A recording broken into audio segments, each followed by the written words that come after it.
अवश्य मिलेगा।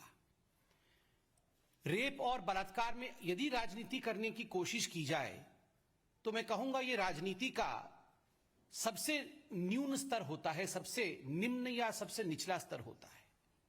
हां, इसमें सिंपैथी, इसमें आप खड़े रहें, आप विषय को आगे बढ़ाएं, इसमें कोई आपत्ति नहीं है। मगर एक सिलेक्टिविज्म के साथ, एक चयनात्मक रूप से किसी राज्य के रेप के विषय में चिंता प्रकट करना और किसी राज्य के रेप के विषय में चिंता प्रकट न करना, यह देखते हुए कि किस राज्य में किसकी सरकार है, यह भी अपने आप में एक जघन्य अपराध है। रेप होता है, चाहे वो दिल्ली में हो, चाहे वो राजस्थान में हो, चाहे वो छत्तीसगढ़ में हो, चाहे वो महाराष्ट्र में हो। यदि इसमें किसी प्रकार की पार्थक्यता की जाए कि यह राज्य तो कांग्रेस शासित राज्य है, तो यहां के बलात्कार के विषय में, यहां के दलित उत्पीड़न के विषय में और यहां जो दलित बच्चियां हैं राजस्थान में, छत्तीसगढ़ में, महाराष्ट्र में, उनके विषय में हम किसी प्रकार से चिंता नहीं करेंगे और केवल दिल्ली या अन्य राज्यों के विषय में चिंता करेंगे, तो मन में तकलीफ होती है और कुछ सवाल भी मन में जगता है। और उन्हीं सवालों को लेकर आज हम आपके समक्ष हाजिर हुए हैं। बंधुगण, कल भी राहुल गांधी ने ट्वीट किया, a Dalit's daughter is India's daughter. इसमें कोई दो मत नहीं है। दलित की बेटी हिंदुस्तान की बेटी है, उसको न्याय मिलना चाहिए। किंतु दलित की बेटी राजस्थान की, क्या वो हिंदुस्तान की बेटी नहीं है? दलित की बेटी छत्तीसगढ़ की, क्या वो हिंदुस्तान की बेटी नहीं है? पंजाब की होशियारपुर की, टांडा गांव की दलित की बेटी जिसके साथ जघन्य अपराध होता है, क्या वो दलित की बेटी हिंदुस्तान की बेटी नहीं है? या हम हिंदुस्तान को भी सरकार और राजनीति के हिसाब से बांट करके दलितों की राजनीति को आगे बढ़ाएंगे? ये बहुत दुखद है। बंधुगण, मैं कुछ आंकड़े आपके सामने रखने वाला हूं, उसके बाद कुछ सवाल राहुल गांधी जी से भी करूंगा। राजस्थान पे आते हैं। कांग्रेस शासित राज्य है राजस्थान। एनसीआरबी के रिकॉर्ड के हिसाब से, जो डाटा एनसीआरबी देती है उसके हिसाब से राजस्थान देश का पहला स्थान है, शीर्ष पर है जहां तक बलात्कार का संबंध है। पिछले 6 महीनों में बलात्कार के आंकड़ों में 30% वृद्धि हुई है राजस्थान में। साल 2020 में 13,750 केस दुष्कर्म अर्थात बलात्कार के राजस्थान में हुए। और तो और आपको जान के आश्चर्य और दुख होगा कि कोरोना काल में इस प्रदेश में, राजस्थान में 38% का इजाफा हुआ है रेप और बलात्कार की घटनाओं में। आप सब ने देखा भी होगा और न्यूज में दिखाया भी गया है कि किस प्रकार से कोरोना काल के समय एक पीड़िता, एक महिला अन्न मांगने गई थी, राशन मांगने गई थी, और किस प्रकार से उस महिला के साथ दुष्कर्म किया गया, ये हम सब ने न्यूज चैनलों के माध्यम से देखा है। और मैं एक महत्वपूर्ण न्यूज आर्टिकल दिखाऊंगा आपको ये आर्टिकल देख के आपका दिल दहल जाएगा। ये आर्टिकल है राजस्थान में, ये आर्टिकल का जो शीर्षक मैं पढ़ रहा हूं, गहलोत सरकार ने विधानसभा में दिया जवाब। रेप के झूठे मुकदमे दर्ज कराती है शेड्यूल कास्ट महिलाएं, सामाजिक संगठनों ने जताया ऐतराज। गहलोत सरकार ने विधानसभा, पिछले समय जब विधानसभा का सत्र चल रहा था, उसमें जब बलात्कार के विषयों पर चर्चा की गई और जब भारतीय जनता पार्टी और अन्य पार्टियों ने वहां पर इस विषय को पटल पे रखा, तो यह सोचकर भी मन सिहर उठता है कि जो जवाब गहलोत सरकार का था कि जो शेड्यूल कास्ट महिलाएं, एससी महिलाएं, दलित महिलाएं होती हैं, वो झूठी केसेस दर्ज कराती हैं, इसलिए एनसीआरबी के रिकॉर्ड में संख्या में इजाफा हुआ है। और इसमें आपको जान के आश्चर्य होगा कि विधानसभा के पटल पर उन सारे एनजीओ और उन सभी दलित संगठनों पर भी उंगली उठाई गई थी जो दलित अधिकारों के लिए लड़ाई लड़ते हैं। नतीजा यह रहा कि राजस्थान के कई दलित संगठनों ने इस पर आवाज उठाया था। यह आर्टिकल आप देख सकते हैं, इसकी प्रामाणिकता मैं आपके सामने रखता हूं। ठीक उसी प्रकार अब राजस्थान के कुछ विषयों को मैं आपके सामने रखूंगा जो हमारे दिल को दहला देंगे और किस प्रकार दलितों के साथ वहां बलात्कार होता है, जिसको कांग्रेस पार्टी, प्रियंका गांधी और राहुल गांधी जिसको नजरअंदाज करते हैं, यह विषय मैं आपके सामने रखूंगा। 26 जनवरी 2021 नागौर रेप केस, दलित महिला के साथ दरिंदगी, प्राइवेट पार्ट में डाली बोतल, आरोपी गिरफ्त से बाहर। कि नवभारत में छपा था, मैंने डेट भी बताया 26 जनवरी 2021। एक दलित महिला के प्राइवेट पार्ट में किस प्रकार से बोतल डाल के उसके साथ जघन्य अपराध किया गया। क्या राहुल गांधी उनके घर गए? नहीं। क्या राहुल गांधी ने ट्वीट किया? नहीं। क्या राहुल गांधी ने एक बार भी उसके लिए दुख जताया? नहीं। अजमेर न्यूज 30 सितंबर 2020, पीहर जा रही दलित विवाहित महिला गांव के युवक ने रास्ते में बंधक बनाकर किया दुष्कर्म। यह अजमेर के रामगंज थाना का विषय है। एक दलित महिला अपने पीहर जा रही थी, ससुराल जा रही थी, रास्ते में रोक करके दुष्कर्म किया गया। किसी ने इस पर ट्वीट करना जरूरी नहीं समझा, किसी ने इस पर बातचीत करना जरूरी नहीं समझा। तीसरा, हिंदुस्तान अखबार में छपा हुआ खबर 25 जुलाई 2021, हाल फिलहाल की बात है। राजस्थान के बाड़मेर में दलित बाप बेटे के हाथ पैर तोड़े, गालियां दी और फिर पेशाब भी पिलाया गया। बाप बेटे को, पिताजी और बेटे का नाम भी यहां लिखा गया है, रामचंद्र मेघवाल और रमेश बाड़मेर। इन दोनों के साथ जिस प्रकार से बर्ताव किया गया और पेशाब पिलाया गया, राहुल गांधी एक दिन भी जो दलित उत्पीड़न के खिलाफ आज आवाज बुलंद करने की बात कर रहे थे, एक दिन भी रामचंद्र जी के घर गए? नहीं।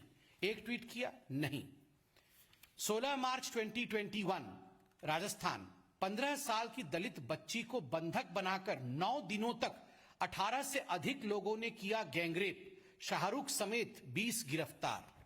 ये आप देख सकते हैं, ये राजस्थान की पत्रिका में छपी हुई है, ये वहां के समाचार पत्रों में और राष्ट्रीय न्यूज में छपा हुआ 16 मार्च 2021 का बहुत महत्वपूर्ण खबर है। और ये पूरा का पूरा वाकया 15 फरवरी 2021 को हुआ, लगातार कई दिनों तक होता रहा। 18 दरिंदे रेप करते रहे। ये किसका? 15 साल की एक दलित बच्ची का। कोटा से उस बच्ची को झालावाड़ लाया गया था और ये दरिंदगी उसके साथ हुई। मगर एक आवाज कांग्रेस के किसी नेता, ना प्रियंका वाड्रा ना राहुल गांधी, एक आवाज इस पर बुलंद नहीं किया गया। आज राहुल गांधी जी ने, हमें कोई आपत्ति नहीं है, देश है, लोकतांत्रिक देश है, बिल्कुल we should stand for justice, इसमें कोई दो मत नहीं। मगर सिलेक्टिविज्म, ये जो चयनात्मक राजनीति है और रेप जैसे जघन्य अपराध से राजनीति करने का प्रयास, ये उचित नहीं है। मैं आपको अभी राजस्थान का उदाहरण दे रहा था, पंजाब का उदाहरण सुन के आपका दिल दहल जाएगा।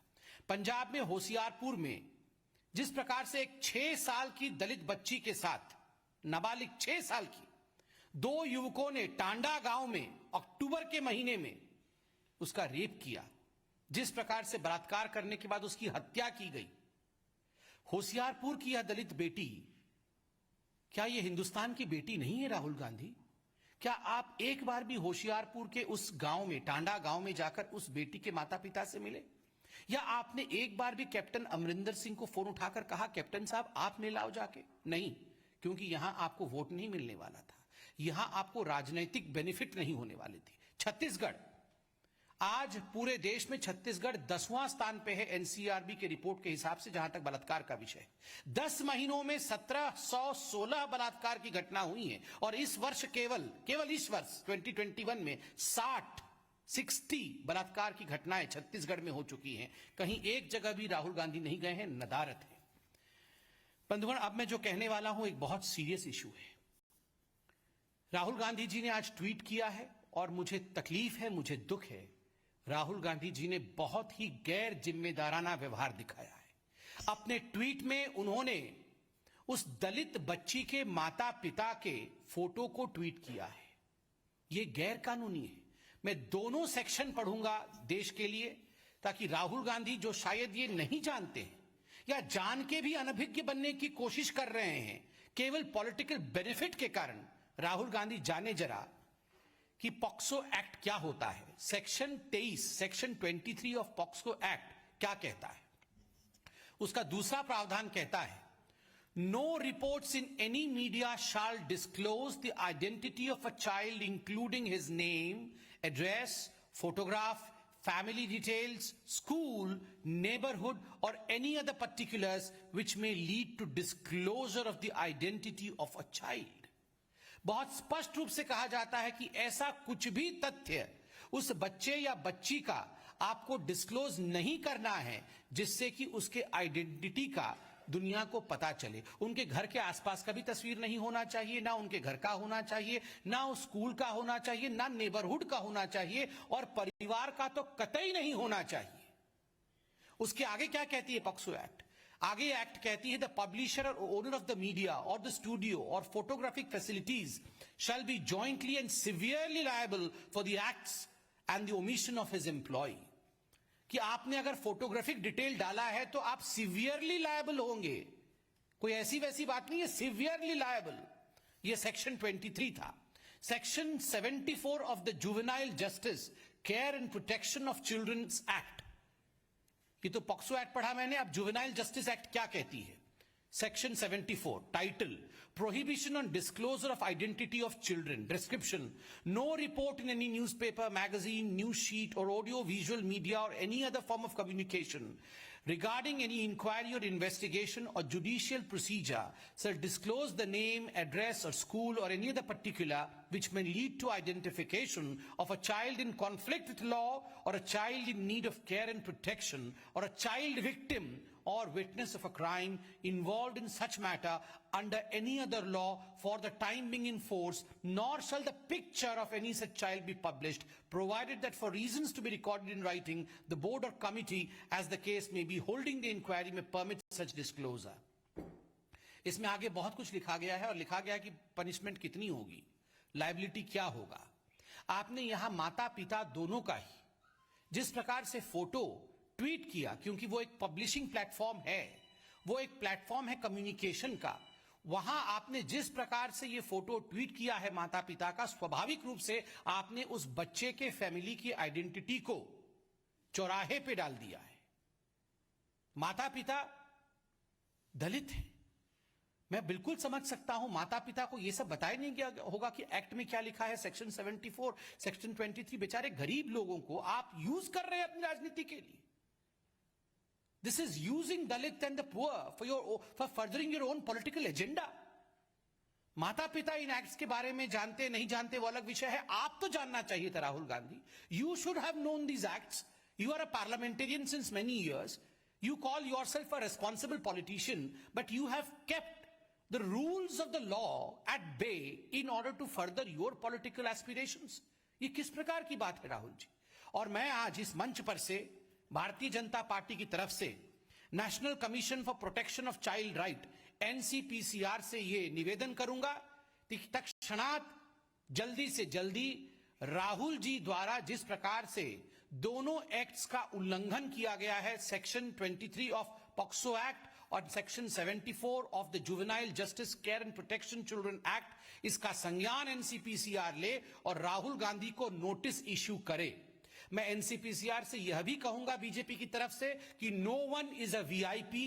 कोई वीआईपी नहीं होता है. कानून सबके लिए बराबर होता है, संविधान सबके लिए बराबर होता है. इसलिए यथाशीघ्र आज मैं ये डिमांड बीजेपी की तरफ से रख रहा हूं, तमाम पीड़ित और बच्चों की तरफ से रख रहा हूं कि एक नोटिस राहुल गांधी को जारी किया जाए और राहुल गांधी जी आप जवाब दें. नोटिस आना नहीं आना ये तो एनसीपीसीआर का विषय है, मगर राहुल गांधी जी इस प्रेस कॉन्फ्रेंस के बाद आप एक प्रेस कॉन्फ्रेंस करके जवाब दे कि आपने ये गैर कानूनी काम क्यों किया है. Thank you so